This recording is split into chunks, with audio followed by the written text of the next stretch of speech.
In today's podcast, I want to talk about the worst negotiating tool ever devised and what you can replace it with. Welcome to the Intentional Success Podcast, where we unpack the top strategies, explore business trends, and drill down into best practices to help your live events production business grow and scale on purpose. I'm your host, Tom Stimson. So early in my career, back in the dark ages when we were renting rocks and people banged rocks together to communicate. Sometimes it seems that way. Back in my early career, everything was rental based. Customers rented equipment, and many times in small events, you just threw in the labor for free to go deliver it, set it up, maybe leave an operator there. It didn't cost you that much. I mean, let's face it, we were paying people, somewhere between $5 and $8 an hour.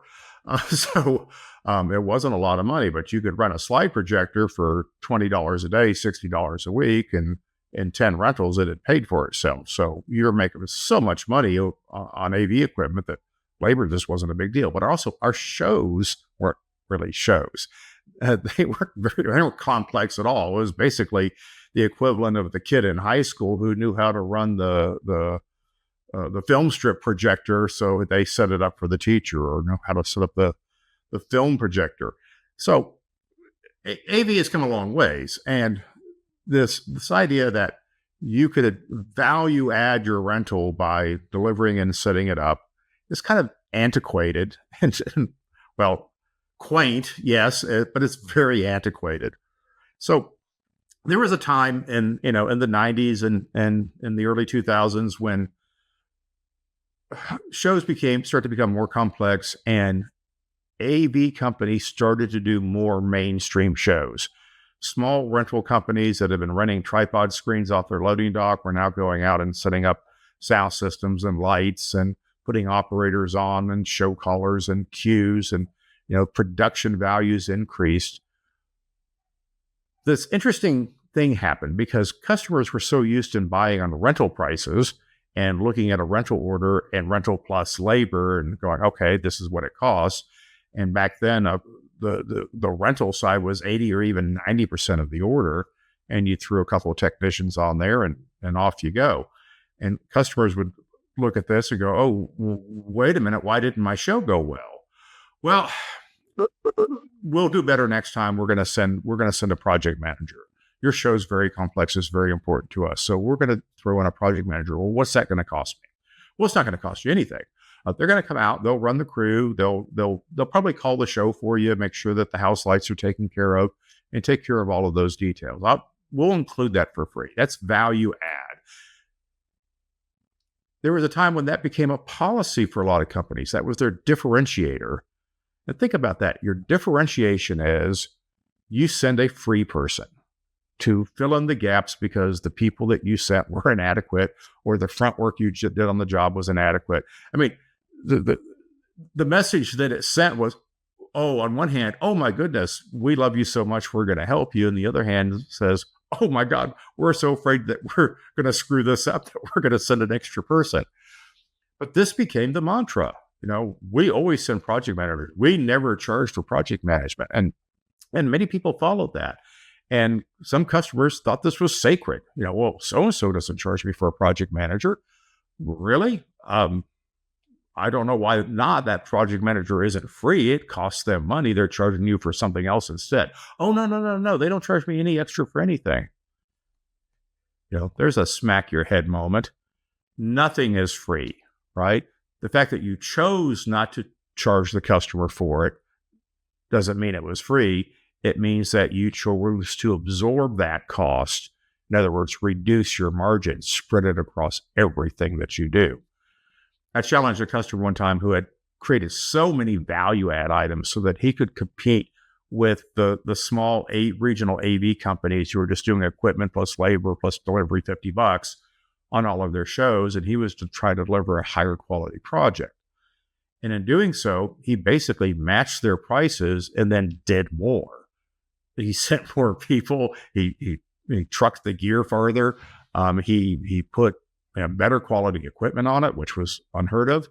And when I took all his value adds and we added them up, I said, what if the customer just came to you and asked for this? and didn't ask for all this other stuff. Oh, don't worry. I hired a local company to give me all of that. I just want all your free stuff. And it was half the show. He goes, and he started to get it. He goes, oh, I'm competing against the wrong people, aren't I? I said, yeah, you are. If they can hire this local company and meet their needs, and you're trying to come in here and do this big national level response to this little meatball AV show, yeah, you're kind of over delivering, and you're not charging the customer for it. And you're telling them they're entitled to it because it's value add. Value add means free. But let's look at value add from another angle here. If all things are equal, value add is extra. How do you get all things to be equal? Well, Tom, you need an apples to apples quote. We need to see what other people are quoting them and say, hey, well, look, we can give you the same thing, but at a better deal. That's an apples to apples quote. And I'm thinking, why in the world would you want to do an apples to apples comparison of your services and value to some other companies? What's the logic in that, right? All you're doing is creating tools for either the customer or your competitor to just throw in a value add, right? You're trying to compete on value add, which means you have to expose everything about what it is that you're doing, which means that you're completely vulnerable to value add. So it's a very silly way of negotiating things when in fact, the value of what you do is what you're worth. It's not what you give away. So value add, and I still hear the word come up from time to time, tells me that we have an unsophisticated view of pricing, margins, value, and negotiation. That somehow we're stuck back in that rental think that says, the job is the sum of the parts, okay, less a discount that I give you in some way, shape, or form, or 20 different variations on it, and the value add I throw in to kind of tip things over in my favor. My goodness, that's a lot of moving parts to get to a number. And the only number that really matters is what is the customer willing to spend for what they're willing to accept, right? Sometimes they're willing to spend more if they're going to get more. Sometimes no amount of value add is going to get them to spend more. This is all the budget they have, which means that you've got to put in value add, in other words, work for free in order to win the job, which effectively means that you're over-delivering or overproducing. Why? Well, maybe you want to win their business for the future. There's some good reasons for doing value add, but winning every single job through value add doesn't make any sense to me. So, yeah, apples to apples is not your friend. Let me take you a third angle here on this value add story. Value add is another way of differentiating yourself. Our value add is we do it better. Well, if you do it better, well, shouldn't you be worth more? Well, sometimes the customer comes to you and says, hey, here's what I'd like you to do. I want you to give me this, give me this, give me this, put this in, and maybe they're reading off somebody else's quote, or they think they're the expert. They're telling you what they need to send, giving you an RFP, and you're looking at this going, this won't work. This is not going to work. You're going to need this. Well, the other company says I don't need it, or I've gotten by without it before. We don't need that. You're just trying to charge me extra for stuff. You just leave that off of there. No, we don't need the third person. 2 people can do this job. And I'm thinking, wait a minute. Well, this is a transaction. Who's responsible for the outcome here? If the show doesn't go well, are you going to pay me? Well, no, of course not. If you make a major mistake, of course I can't pay you. That would be ridiculous. If I get a bad meal at a restaurant, I don't pay for the meal, even the part you ate. No, I don't pay for that. Well, great. If I'm responsible for the outcome of this show, then it makes sense to me that you don't get to tell me what I send. I'm going to send what it takes to deliver the outcome to the standards that you and I have agreed upon. So if I'm responsible for the outcome, you can't tell me what to send. I will send what it takes to do the job well. Well, what's it going to take? I said, I don't know. We haven't finished talking about your show yet. Well, what's it going to cost? I already know it's going to cost you $50,000. Well, that's too much. Okay. Well, do you want to do a lesser show? Well, no, I told you the show I want to do. Well, we still have some more questions. So you can get into this whole roundy round thing, but the fact of the matter is, once they're telling you how to do your job, you have no value add. It's gone. They're in complete control. You're just part of a transaction, and you're on the wrong end of a transaction. In other words, you're being bought instead of being the buyer. So value add's a pretty ugly thing to get involved with. And if you're relying on value add to win the job, we've armed our salespeople with the wrong tool. Okay. We've given, basically you've given your clients a loaded weapon and saying, here, point this at me, tell me what you want, and I'll acquiesce. What's a better way of doing this instead? Well, let's talk about value. Okay. Do you do good work? Are you valuable? Do you have systems, processes, and standards that give you reliable results? Do you have a stream of customers that swear by your work? Do you have references for days? Okay. Do you have a great brand, a great reputation? Are you providing a customer experience that helps them believe that what they're going to get is a really good job? Okay. Are you selling at a fair value? Okay. What's the value that you're selling at? We're better than everyone else. We are more expensive. Okay. But I'm not going to beat you up over that. I'm not going to charge you 50% more just because we're 100% better. Okay. But we are going to be a little bit more. I can ask, well, I think I've asked this of probably every client I've onboarded over the years when we start talking about pricing, and they start talking about having to negotiate and value add and discounts and all this sort of thing. And, the competitor will always match me on price, and so I've got to go below them. And I say, wait a minute.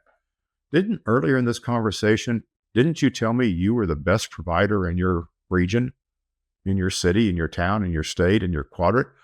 Well, yeah. I'll say, okay, well, how much better are you than everybody else around you? Are you worth more? Okay. Who's your best competitor? Who's your closest competitor? Oh, XYZ. Those guys are pretty good, but they have trouble, because they don't pay very much. Their people aren't always great. They don't always dress right.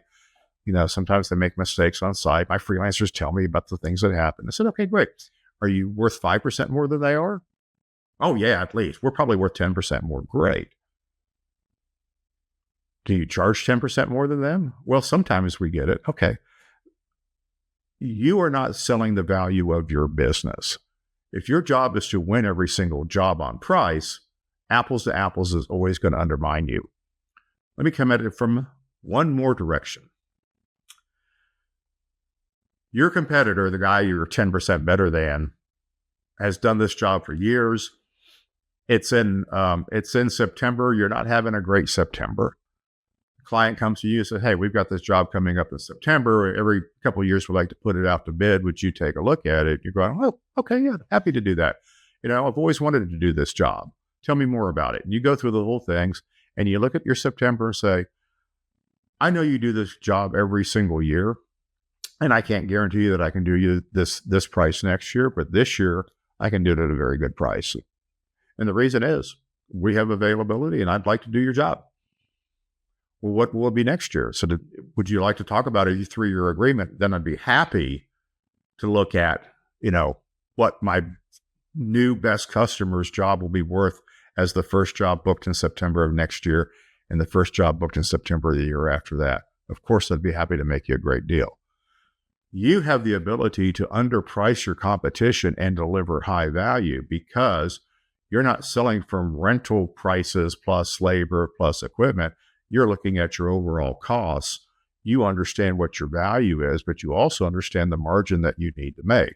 You go into the negotiation with a very sophisticated understanding of things, but you're never compromising on your value.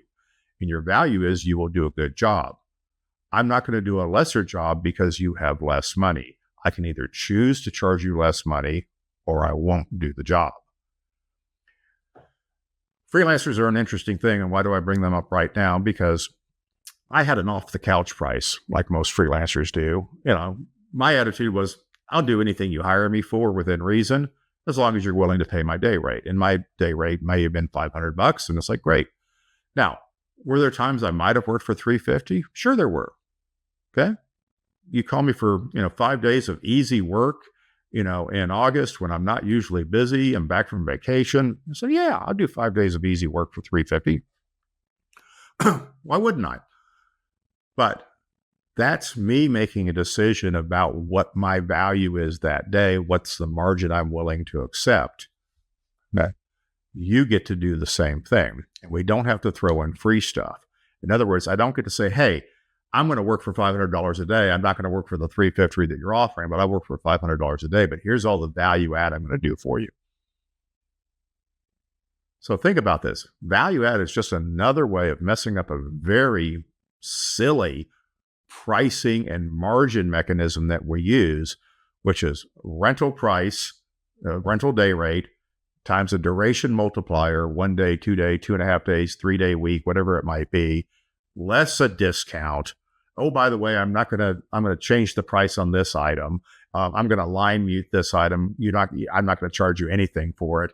I'm going to do this and I'm going to do this. And oh, by the way, yeah, we'll do it with 3 technicians, but I will send a project manager for free to make sure everything goes okay. Well, that's ridiculous. Okay. Nowhere in that thread of reasoning have you maintained any concept of financial value. There's no consistency there whatsoever. You're simply using a bunch of moving parts to make up a price and then telling the customer what you're giving away for free. You're not giving anything away for free. The customer's smarter than that. They're looking for the best deal. If they have a lot of money, they love a great deal.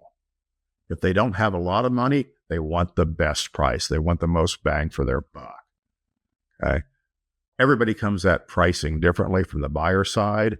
You don't have to give anything away for free. You simply do the job for what it's worth for you at that time. Value add has nothing to do with it if you're valuable in the first place, because you're never going to take value away and do a lesser job. Remember those words. If I'm responsible for the outcome of the show, you don't get to tell me what to send. If we agree on what the outcome is, I will meet that deliverable, and here's what I'll charge you. Okay. Nothing like an honest conversation to help you and your customer better understand each other, and everybody wins because everybody gets what they need at a fair price. Thanks for listening. If you want to find out more about today's episode, go to trstimson.com/podcast, where you'll find the show notes, related links, and tons of other valuable resources. If you haven't already subscribed to the Intentional Success Podcast, please do so, and I'd greatly appreciate if you would rate and review the show. Also, if you think you might be a good fit to work together or want more information about the Stimson Group, I'd love to hear from you. Visit trstimson.com for more information.